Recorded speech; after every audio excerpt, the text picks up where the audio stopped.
Welcome to the channel, ladies and gentlemen. You're tuning into HODLverse, home for everything crypto related. Crypto may bring you vast wealth, but true wealth lies in good health. Never forget that.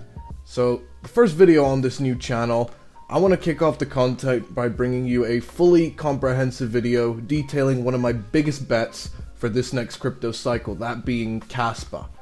Now, Kaspa is a cryptocurrency project founded by Jonathan Sompolinsky.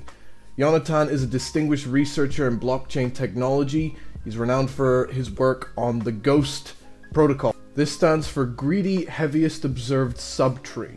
We'll talk more about this later on in the video, but just to mention, the Ghost protocol is something that influenced the design of Ethereum, and Ethereum, as we all know, is the second largest crypto in the world with a market cap of around 350 to 400 billion as we speak, so, you know. Probably nothing though. First thing that we got to cover about each network is how the transactions are actually processed through each network's technology, and you'll see in a minute that there's quite the difference between the two. We'll start by covering Bitcoin and its blockchain technology. A block is a store of information about a transaction, and in the case of Bitcoin, it contains information about the sender, the receiver, and the amount of Bitcoin that is being transferred.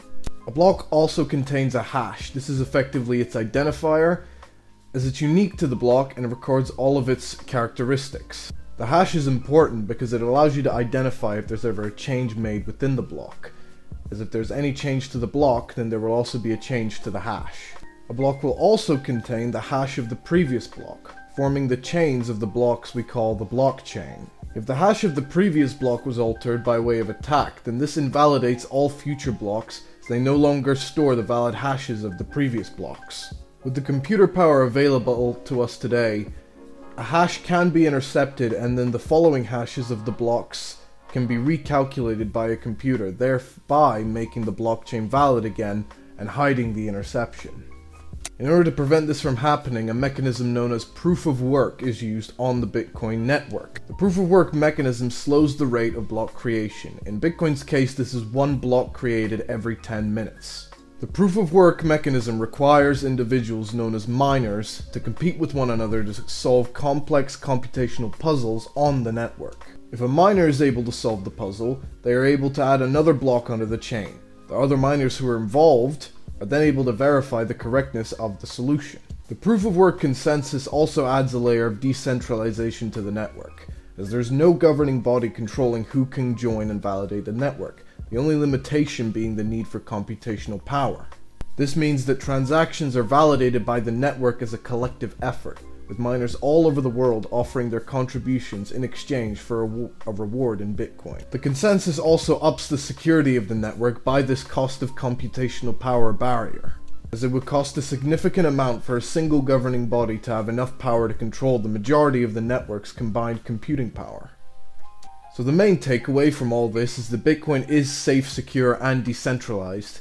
The problem comes with a lack of scalability due to its slow hash rate at only one block per 10 minutes. And because of this, Bitcoin does not solve the trilemma, the issue of a lack of speed, security, and decentralization in currencies around the world.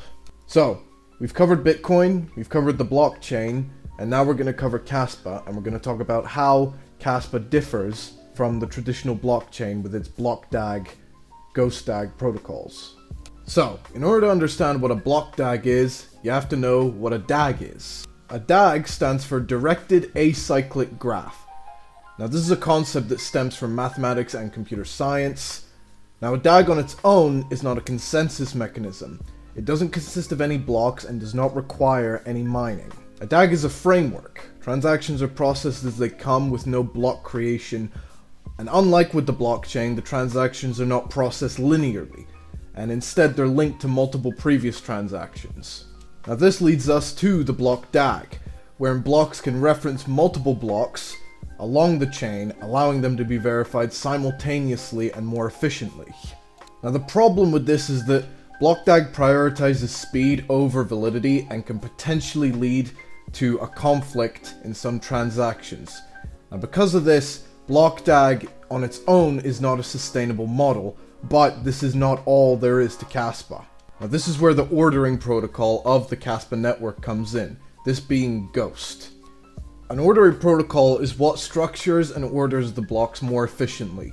It distinguishes transactions from valid and invalid, identifies which transactions came before which. The use of these systems allows for many blocks to be processed and validated simultaneously. This also means for an attacker to intercept the blocks, he would need to tamper the hash of many other blocks in order to rewrite the history of the DAG. So, we've covered both blockchain and BlockDAG, and we need to ask ourselves which one is the superior option. I think the best way of answering this question is by looking back to the original vision of the creator of Bitcoin, Satoshi Nakamoto. Now, his aim was to create a decentralized currency that was both secure and scalable as well as fast, hence solving the trilemma of global currencies. While his blockchain is secure and time-tested, it failed to solve the issue of scalability due to its slow throughput, being only able to run at 1 block per 10 minutes and only able to process 3 to 7 transactions per second. The BlockDAG technology used on Kaspa, with its heightened security, lightning-fast transactions at 1 block per second and soon to be 10 blocks per second, and its scalability, is what makes it a candidate for the next Bitcoin title.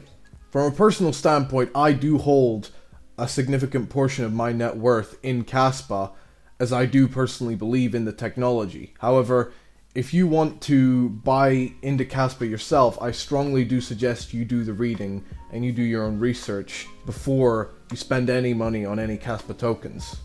I think personally, also, if you want to learn more, go to Jonathan Sompolinski himself. The guy has a PhD in computer science. He's the creator of BlockDAG technology. I think he'd be the best guy to look to if you want to learn even more about the tech.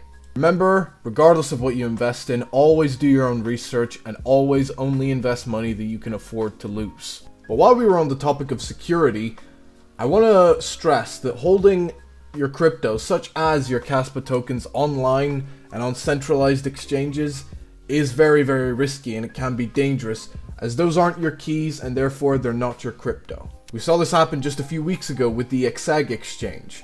The website went completely dark and people weren't able to access their funds. Any crypto that was on the website was inaccessible for a period of time. I've also seen this with Coinbase in freezing people's accounts when they try to withdraw a large number of crypto. We've seen this with MEXC, with not allowing certain transactions to certain regions, which is why I strongly suggest that you hold all of your crypto on a cold wallet off the internet. It is much better and safer for the long term. My favorite hardware wallet is the Tangem hardware wallet, a secure and easy to use hardware wallet with hundreds of cryptos you can store and swap directly on the Tangem app. You can even access it on your phone, and it's very affordable. And if you want to, you can send UST straight to the Tangem app and swap it on there for any tokens that you might want to buy. You don't have to buy it directly off of the exchange, which I think is another positive.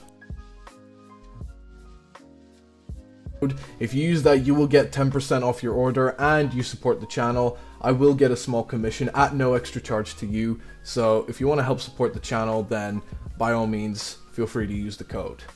But on that mark, my friends, this is what marks the end of this video. I hope you learned something, and I'd really appreciate it if you could leave a like and subscribe to the channel. It's free and you can always change your mind later on.